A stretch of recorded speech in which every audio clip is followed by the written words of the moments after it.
El síndrome de Estocolmo es una reacción psicológica temporal que se presenta cuando la víctima de un secuestro empieza a sentir empatía, complicidad, comprensión y un fuerte vínculo afectivo con su captor. Se identifica progresivamente con sus ideas, ya sea durante el cautiverio o tras ser liberada. Según cifras del FBI, se presentan aproximadamente el 27% de los casos de secuestro.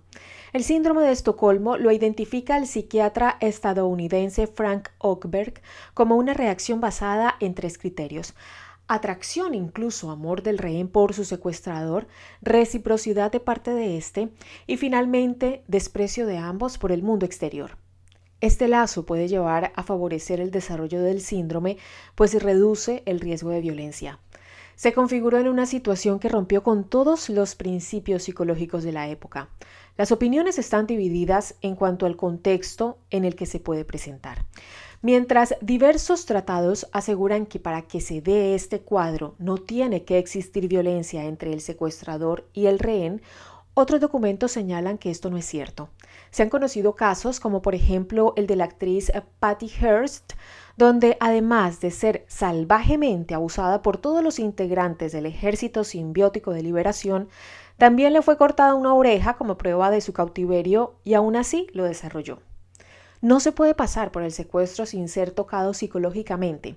El síndrome puede aparecer porque la víctima malinterpreta la ausencia de violencia, quizás la violencia minimizada o tal vez la tortura soportable antes que la muerte, siendo asimilado como un acto de humanidad por parte del secuestrador.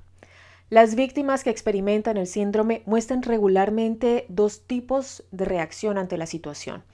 Por una parte tienen sentimientos positivos hacia sus secuestradores, mientras que por otra muestran miedo e ira contra las autoridades policiales o quienes se encuentren frente a sus captores. A la vez, los propios secuestradores muestran sentimientos positivos hacia los rehenes. Se considera más una excepción que una regla, un mito y una conducta no generalizada ni generalizable. Lucía Rizo Martínez, investigadora de la Universidad de Guadalajara, señala que puede considerarse una respuesta instintiva universal de supervivencia, pero que la falta de estudios empíricos podría llevar a la conclusión de que muchas de las características del término se deben a un sesgo informativo. A continuación veremos la historia y el por qué se le conoce como síndrome de Estocolmo. Si quieres saber cuáles fueron esos primeros hechos que permitieron identificarlo, quédense conmigo porque en los próximos minutos va a quedar completamente dateado con la información que encontré en mi búsqueda. Bienvenidos a mi canal. Mi nombre es Adriana Chilito. Me pueden seguir en mis diferentes redes sociales. Me encuentran como @lachilito en Facebook, Instagram o Twitter y en Patreon como Adriana Chilito. Gracias por ver y empezamos.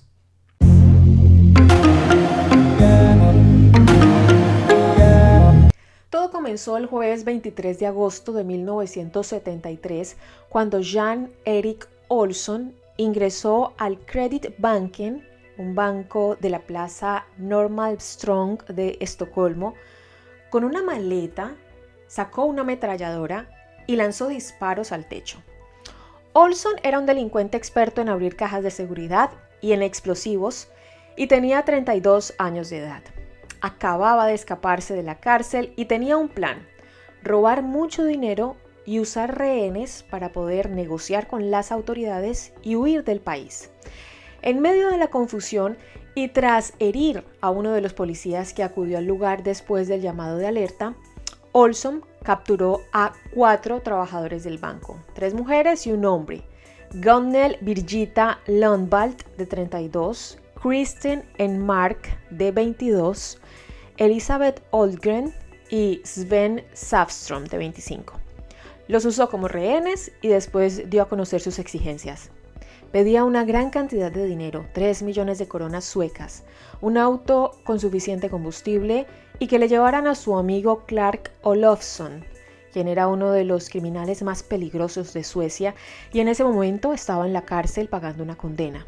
Tenía 26 años, robaba bancos, había estado vinculado al asesinato de un policía y ya se había escapado de la prisión en 2 oportunidades. Olson conoció a Clark Olofsson en la instalación correccional sueca en Kalmar y se hicieron amigos. Olson estaba fascinado por el pasado criminal de Clark Olofsson como ladrón de bancos, por eso pensaba que con su ayuda podían finalizar esto con éxito. Increíblemente, los negociadores accedieron, trajeron a Olofsson y lo dejaron entrar al banco.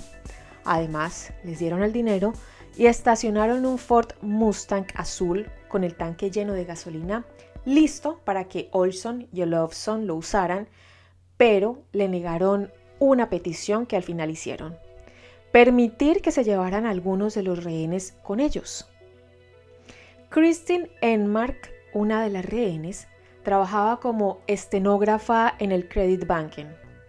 Ella recuerda que estaba terminando de escribir una carta cuando escuchó disparos y se tiró inmediatamente al piso muerta de susto. El asaltante llegó al escritorio donde ella se escondía, le apuntó con el arma a ella y a sus compañeros y los tomó como rehenes. Ella sentía que estaba congelada del miedo, se habían desconectado, tenían un pavor indescriptible. Fueron 6 días que pasaron encerrados dentro del banco. Todo estaba siendo televisado. El público sabía lo que minuto a minuto pasaba a las afueras del banco. Mientras las autoridades intentaban controlar la situación, adentro, Olson sentó a uno de las rehenes frente a la puerta, le amarró una bomba a un pie y apagó las luces. En la oscuridad, lo único que rompía el silencio era el sonido de Olson mascando pastillas de cafeína. Con el paso de las horas se empezó a poner muy nervioso y decidió que tenía que demostrarle a la policía que estaba hablando en serio. Por eso decidió dispararle en una pierna a Sven Säfström, otro de los rehenes, el único hombre. Le dijo a Sven que iba a dispararle en la pierna, pero que evitaría los huesos para no hacerle tanto daño. Por supuesto, Sven estaba tremendamente asustado, no quería que lo lastimaran. Mientras que Enmark, Kristin, en lugar de evitar la situación o convencer al delincuente de no agredir a su compañero, lo que intentó fue evitar que el rehén se resistiera. Le dijo en ese mismo instante: Sven, solo es una pierna. Los otros trataron de convencer a Olson de que no era buena idea, que no iba a conseguir nada hiriendo a Sven. El segundo día del secuestro en el banco, el psicólogo Nils Bejerot, que era un mediador en este suceso, tuvo la idea de traer al hermano de Olson, quien entró al banco gritando desesperadamente que no dispararan. Olson inmediatamente abrió fuego. Resulta que este no era su hermano. Cada vez que la policía intervenía, aumentaba el riesgo para los rehenes. Kristin tuvo otra peculiar idea. Llamó al primer ministro de Suecia, Olof Palme. Se identificó como uno de los rehenes del banco. Como había contestado la secretaria del ministro, esperó unos minutos hasta que Palme tomó la llamada. Enmark le aseguró al funcionario que los delincuentes eran buenas personas. Dijo que confiaba en ellos más que en la policía. Ante el asombro del ministro por estas palabras, Kristin solo decía que estaba muy decepcionada de él, que le rogaba que dejara libres a los secuestradores. El primer ministro estaba estupefacto. Sonaba hasta ofendido porque la solución que daba Kristin era que las autoridades permitieran que 2 de los rehenes, incluida ella, se fueran con los criminales en el auto. El ministro respondía que era imposible, que mejor le dijera a los delincuentes que entregaran sus armas. Ella decía que no lo harían. Fue tan frustrante para Palme que solo atinó a decir que entonces ella tendría que morir. Desesperada, Kristin colgó. Ante la angustia de todos y los nervios incontrolables de los secuestradores, porque se sentían acorralados, decidieron meter a los rehenes en la bóveda del banco. De repente, un policía logró entrar y pasar desapercibido y cerró la puerta en ese momento, dejando a los 4 rehenes junto con los 2 delincuentes atrapados en la bóveda. Kristin cuenta que en ese preciso instante las autoridades taladraron el techo y echaron gas. Ellos no entendían qué estaba pasando, estaban aterrorizados. Eran unas estrategias demasiado riesgosas las que estaba ejecutando la policía. El plan era dormirlos a todos en la bóveda, entrar y liberar a los rehenes. Jan dijo que si la policía estaba usando gas, iban a sufrir todos daños cerebrales, y como él no quería eso, entonces lo más sensato era asesinarlos. Por eso les puso sogas en los cuellos a todos. Al final, aceptó que no pudo matarlos porque se habían vuelto todos muy amigos. La policía, con sus armas listas, le gritaron a los rehenes que salieran primero. Jan le decía a los rehenes que si ellos salían antes, entonces los matarían después. Los cautivos les respondían que entonces salieran ellos primero para proteger sus vidas también. Al ver que ya no había nada más que hacer, estaban completamente neutralizados, Olson y Olofsson se rindieron. Los delincuentes salieron primero, se detuvieron en la puerta para despedirse de los rehenes, besos para las mujeres y un apretón de manos con Sven. Cuando Kristin salió, trató de evitar que la acostaran en una camilla, parecía más enojada con la policía que con los criminales. Jan Erik Olsson fue condenado a 10 años de cárcel, mientras que Clark Olofsson a 6. Kristin Enmark siempre sintió un gran cariño hacia sus secuestradores. Solo tenía halagos para referirse a ellos. Cuando mencionaba a Olofsson, decía que confiaba plenamente en él, que viajaría con él por todo el mundo si pudiera. Después de los hechos, incluso 40 años más tarde, continuaron comunicándose e intercambiando cartas. Kristin Enmark todavía considera a Clark Olofsson como su amigo y nunca lo ha confrontado por lo que hizo. Debido a la forma en la que Kristin se comportó durante este episodio, fue etiquetada con un desorden psiquiátrico, y quien lo hizo fue el psiquiatra Niels Bejerot, asesor de la policía en esta mediación. Unos días más tarde, Bejerot le explicó al mundo por qué Kristin había actuado de esa manera. La causa de su conducta irracional, aseguró, era un síndrome psiquiátrico al que llamó Norrmalmstorg, que era el nombre de la plaza en donde estaba ubicado el banco. Finalmente, el síndrome adoptó el nombre de la ciudad, no de la plaza.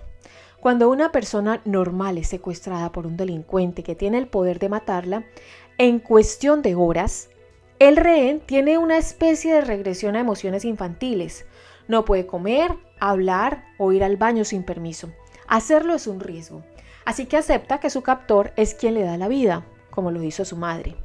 De esta manera explicaba después el psiquiatra Frank Åberg el suceso y quien definió el síndrome para el FBI y para Scotland Yard en la década de 1970.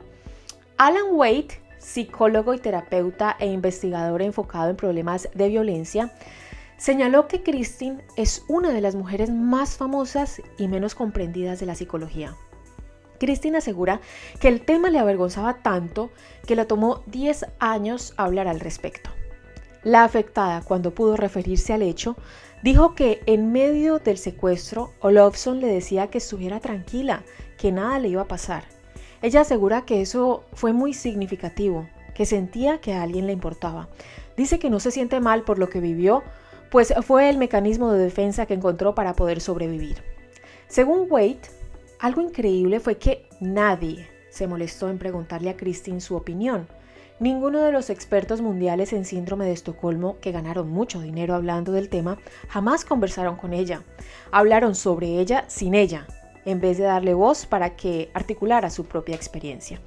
También Wade, que sí habló con ella, menciona que Kristin le dijo que hubiera querido que alguien la hubiera abrazado por un rato muy, muy largo. Eso no sucedió. Le asignaron una patología sin respetar la ética y hablar con ella. En vez de ver la situación desde la perspectiva de las víctimas, se asumió como parcialmente su error. El poder estuvo en manos de quienes determinan las explicaciones y, curiosamente, hasta expertos como el abanderado del síndrome Frank Åberg aceptó que los casos de síndrome de Estocolmo son raros. De hecho, no existen criterios de diagnóstico ampliamente aceptados para identificar este síndrome y no se encuentra en ninguno de los dos manuales psiquiátricos principales, el Manual Diagnóstico y Estadístico de los Trastornos Mentales y la Clasificación Internacional y Estadística de Enfermedades y Problemas Relacionados con la Salud. Gary Noesner, ex jefe de la unidad de negociadores del FBI, le dijo a la BBC que la respuesta psicológica de Enmark se podría posiblemente analizar desde otro punto de vista. Las opciones de la policía eran básicamente salgan o entraremos a atraparlos. Y eso, por supuesto, llevaba a consecuencias trágicas: la posible muerte de perpetradores, policías y rehenes. Un estudio publicado 2 años después del incidente en Estocolmo estimó el riesgo de muerte de rehenes en un enfrentamiento con la policía en un 79%. Quizá de esta manera se pueda entender un poco lo sucedido con Kristin. Ella se sentía en un mayor riesgo cuando la policía intentaba hacer algo, mientras que se sentía un poco más segura cuando su secuestrador le daba tranquilidad y le decía que nada le pasaría, que no lo iba a permitir. Si bien este fue el secuestro que le dio origen al término, un año más tarde sucedió otro hecho que le dio al síndrome de Estocolmo relevancia mundial. Fue en febrero de 1974 cuando Patricia Hearst, nieta del magnate William Randolph Hearst, fue secuestrada por el Ejército Simbionés de Liberación. 2 meses después de su liberación, se unió a sus captores y los ayudó a realizar el robo a un banco. Hearst, la heredera de la fortuna de una familia dueña de un periódico californiano, finalmente fue capturada y en el juicio, sus abogados usaron el síndrome de Estocolmo para defenderla. El término fue también mencionado en 2006 por Natascha Kampusch, austríaca secuestrada y violada durante 8 años y posteriormente logró fugarse de la casa donde estaba retenida. Lloró al saber que su secuestrador murió y como consecuencia de esto tuvo relaciones muy difíciles con sus padres. Si revisamos más la historia, el síndrome de Estocolmo tiene raíces anteriores a estos casos. En el año de 1904, el escritor catalán Marian Vayreda describió en su novela La puñalada este efecto psicológico. También viene de varias líneas de pensamiento combinadas por Anna Freud en su artículo de 1940 sobre la identificación con el agresor. Sigmund Freud, durante su carrera, trabajó con niños abusados y Anna, su hija y fundadora del psicoanálisis infantil, llegó a la conclusión de que un niño tratado violentamente internalizaba esa violencia y simpatizaba con el agresor. Para ella se trataba de un mecanismo de defensa. La idea psicoanalítica era que cuando la gente estaba abrumada por el miedo, inconscientemente regresa a una etapa infantil y se empieza a identificar con el agresor, pues es quien les da la vida. Ideas relacionadas con estas pueden encontrarse en algunas formas de pensamiento marxista para explicar la razón por la que el proletariado no se levanta contra sus opresores. En todos esos casos, son las víctimas las que están actuando irracionalmente en contra de sus intereses. La versión de las diversas teorías relacionadas con el síndrome de Estocolmo llegó a más campos distintos a los del secuestro. En la década de 1990 se convirtió en una forma de explicar la conducta no solo de rehenes o el proletariado, sino de las víctimas de abuso doméstico, que no quieren o pueden dejar a sus agresores. Algo que ha sido también rechazado, ya que según Jess Hill, autora del premiado libro Mira lo que me hiciste hacer, en una relación íntima, que es muy distinta a una situación de secuestro con un extraño, la idea del síndrome de Estocolmo es absurda. Hay principios de apego en juego, usualmente dependen económicamente de sus agresores. Hay mucha gimnasia mental que a menudo resulta en que las mujeres concluyen que no tienen otra opción más que quedarse. Un dato que me pareció curioso y que encontré en medio de mi investigación fue lo contrario al síndrome de Estocolmo. Es conocido como el síndrome de Lima.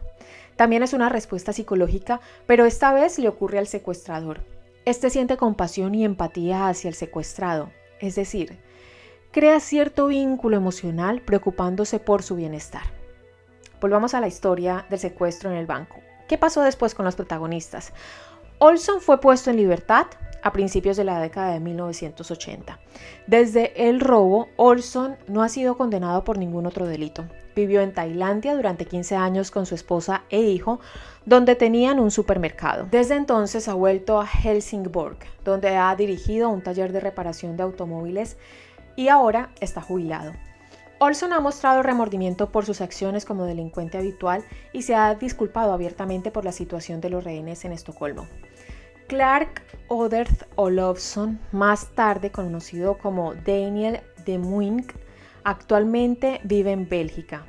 Se casó con Mariske de Bélgica en 1976. Se divorciaron en 1999.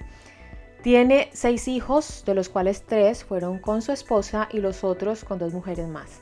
recibió sentencias por intentos de asesinato, asalto, robo y tráfico de narcóticos y pasó más de la mitad de su vida en instituciones correccionales en Suecia.